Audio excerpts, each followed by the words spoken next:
મિત્રો, તમારા ઘરમાં સંપત્તિ પ્રાપ્ત કરવી હોય, સુખ શાંતિ પ્રાપ્ત કરવી હોય કે તમારા ઘરમાં કલેશ કૂકવા અને ઝઘડા થતા હોય અને આ જો અટકાવવા હોય અને આ ના થવા દેવા હોય તો સંધ્યા સમયે આ વસ્તુઓ જણાવું છું એ ના થવી જોઈએ અને ના કરવી જોઈએ। મિત્રો, આ કથા મને ને તમને એમ કહે છે અને શાસ્ત્રો પણ મને ને તમને સમજાવે છે કે સંધ્યા ટાણે એવી રીતે કયું વસ્તુ છે તે ના કરવી જોઈએ। મિત્રો, જો તમારા ઘરમાં સુખ શાંતિ પ્રાપ્ત કરવી હોય, રૂપિયા ધન દોલત અને પ્રોપર્ટી પ્રાપ્ત કરવી હોય તો આ શબ્દો ધ્યાનપૂર્વક સાંભળજો તમે। મિત્રો, સંધ્યા સમયે પુરુષ હોય કે સ્ત્રી હોય ક્યારે શણગાર ના કરવું, શિંગાર ના કરવો, માથાના વાળ ના ઓળાવાય, પાવડર ના કરાય, મેકઅપ ના કરાય, લિપસ્ટિકોના થથેડા ના કરાય। મિત્રો, સંધ્યા ટાણે શિંગાર વર્જ્ય છે।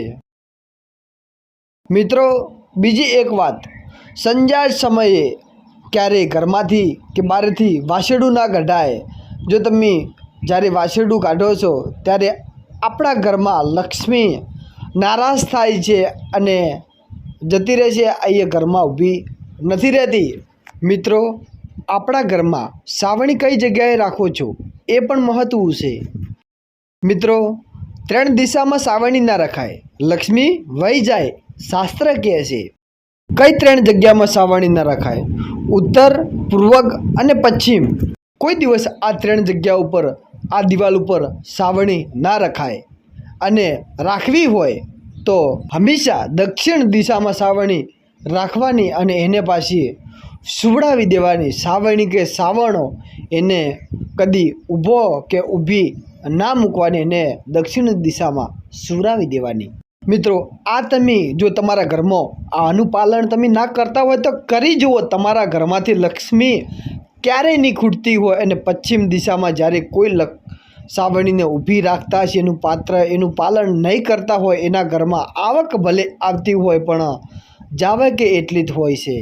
મિત્રો, બીજું કે રસોઈનું જે કામ છે 7 થી 7:30ના વચમાં અડધો કલાક ન કરાય। બહેનોને ઉતાવળ હોય છે, ફટાફટ ખાવા બનાવી અને ઘરના બધાને જમાડી સુવાડી દઈએ એટલે આપણું કામ પૂર્ણ થાય। પણ મિત્રો, બહેનો આ સંધ્યા સમયે 7 થી 7:30ના વચના ગાળામાં અડધો કલાક રસોઈ નથી બનાવવાની। કેમ કે અડધા કલાકની અંદરમાં તમારે શ્રી રામ, શ્રી ભગવાન માતાજીની આરતીનો સમય હોય છે અને પૂજાનો સમય હોય છે, તેમના ભજનનો સમય હોય છે। એવાના સમયની અંદરમાં જો તમે તેમનો અડધો કલાક તેમનામાં કાઢો છો, તેમનામાં ભક્તિમાં, પૂજામાં કે પછી તેમનામાં ધ્યાન લગાવો છો તો તમારા ઘરમાં સુખ શાંતિ અને સમૃદ્ધિને પ્રાપ્ત થશે।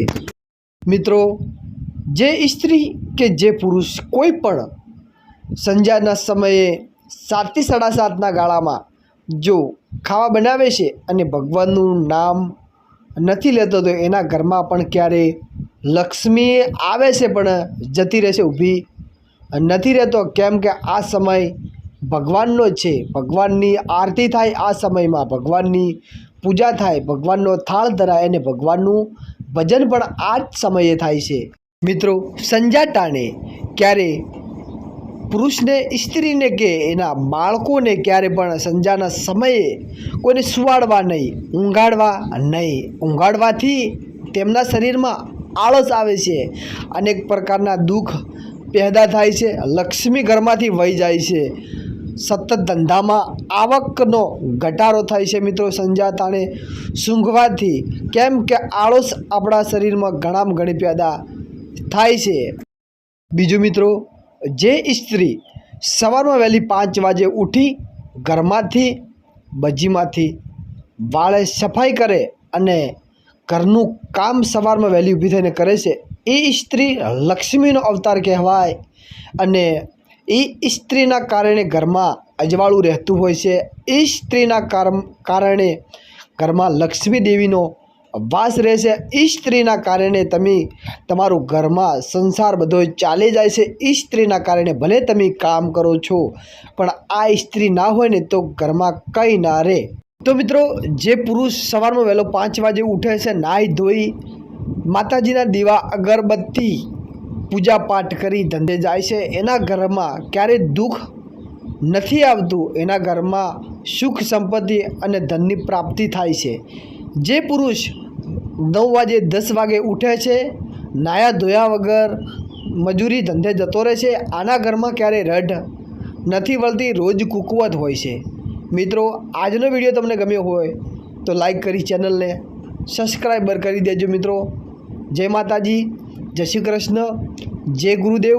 તમારી બધી આશા ગુરુદેવ પૂરી કરી છે.